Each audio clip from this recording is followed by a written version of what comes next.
Порывы ветра серьезные. Дымарь даже не буду разжигать в целях пожарной безопасности. То искорка упадет, не потушишь потом.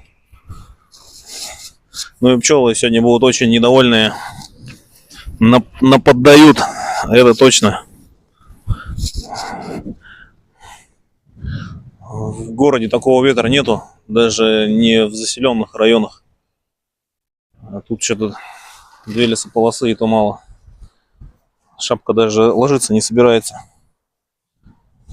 Как парашют висит в небе. Хотя пчелки все равно работают, пыльцу несут. Ну, тяжело им, конечно, в такой ветер. Очень тяжело сопротивление преодолевать такое.